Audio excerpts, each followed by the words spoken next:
Good morning students. Previous class के अंदर हम लोगों ने हमारा चैप्टर राष्ट्रवाद जो है वो स्टार्ट कर दिया था और मैं उसको अपन ने उसमें राष्ट्रवाद का जो परिचय है उसके बारे में हमने जानकारी प्राप्त की थी। मैंने आप लोगों को कल यहाँ तक बता दिया था कि समय समय पर अनेक समूह जो हैं या राज्य जो है उनके द्वारा अपने आप को पृथक करने की मांग जो है वो की जाती रही है। और इस चीज को अगर अपन देखें तो ये देश की या राष्ट्र की एकता जो है, अखंडता जो है, उसके लिए एक खतरा है। और ये जो पृथकतावादी भावनाएं हैं ये अलग अलग जगह पर उठती रही हैं। इसके कुछ उदाहरण जो है वो मैं आपको बताना चाहती हूँ, जैसे कि कनाडा जो है उसके अंदर जो क्यूबेक वासी हैं उन्होंने अपने आप को पृथक करने की मांग करी है। उत्तरी स्पेन जो है उसके बास्कवादी जो है, तुर्की और इराक के जो कुर्द हैं, और श्रीलंका के अंदर जो तमिल लोग हैं उनके द्वारा, साथ ही साथ भारत जो है उस पर भी इस प्रकार की जो भावनाएं हैं वो उठती रहती हैं। ठीक है, आज जो हमारा नेक्स्ट टॉपिक है वो है राष्ट्र और राष्ट्रवाद। देखो, राष्ट्र जो है उसका निर्माण ऐसा नहीं है कि अचानक से राष्ट्र जो है उसका निर्माण हो गया। ये जनता जो है उसका एक समूह होता है। लेकिन अगर अपन समाज के अन्य समूहों से इसकी तुलना करें तो समाज के जो अन्य समूह हैं उनसे राष्ट्र जो है वो अलग होता है। अन्य जो समुदाय हैं उनसे राज्य जो है वो पृथक होता है। जैसे सबसे फर्स्ट जो है वो है परिवार से इसकी भिन्नता। देखो, परिवार जो होता है वो व्यक्ति के प्रत्यक्ष संबंध जो होते हैं उन पर आधारित होता है। और इसके अंदर हम फैमिली के अंदर जो है वो एक दूसरे को भली भांति एक दूसरे को अच्छे से जानते हैं। परिवार के सदस्यों को उनका जो व्यवहार बर्ताव है, उनका जो व्यक्तित्व है, उनका जो चरित्र है, उनसे हम भली भांति परिचित होते हैं। उनके व्यक्तित्व आदि के बारे में हम जानकारी रखते हैं।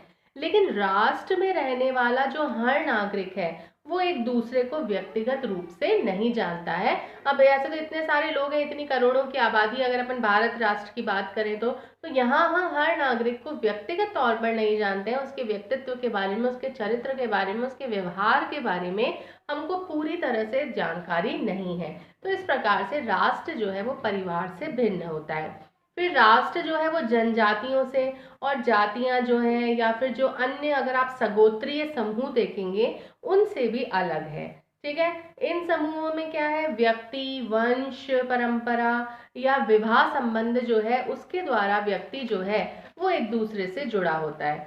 और हो सकता है कि सभी सदस्य जो है वो अपने समूह के सदस्यों को व्यक्तिगत रूप से नहीं भी जानते हो। भाई, हो सकता है आपके गोत्र के अंदर बहुत सारे लोग हैं लेकिन हम लोग सबको व्यक्तिगत तौर पर नहीं जानते हैं, अपने वंश के लोगों को।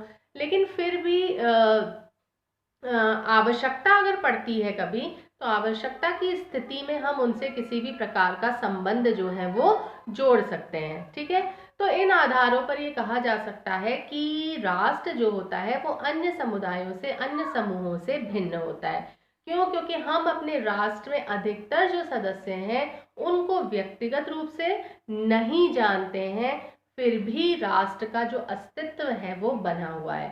ठीक है, लोग जो है वो एक राष्ट्र के अंदर रहते हैं और अपने राष्ट्र का आदर सम्मान करते हैं। तो इस प्रकार से ये कहा जा सकता है कि राष्ट्र जो है वो परिवार या जातीय या जनजातीय या सगोत्रीय जो समूह है उनसे पृथक होता है। ठीक है, अब देखिए, राष्ट्र निर्माण का कुछ आधार है।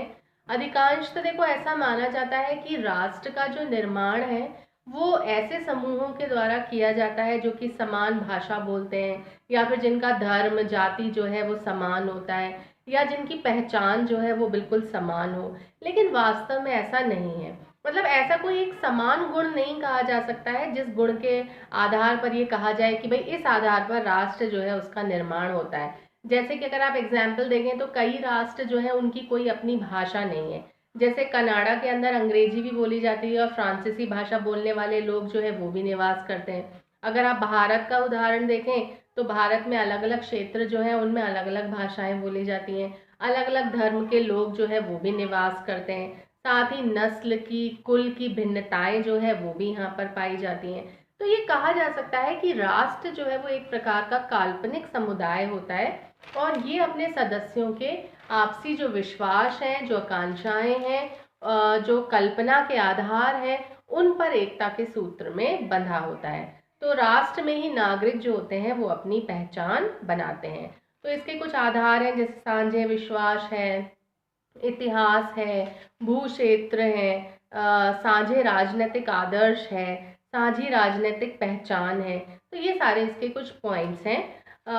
इसका जो नेक्स्ट टॉपिक है वो है राष्ट्रीय आत्मनिर्णय का सिद्धांत, और इस सिद्धांत के बारे में जो जानकारी है वो मैं आपको नेक्स्ट लेक्चर के अंदर दूंगी। Thank you.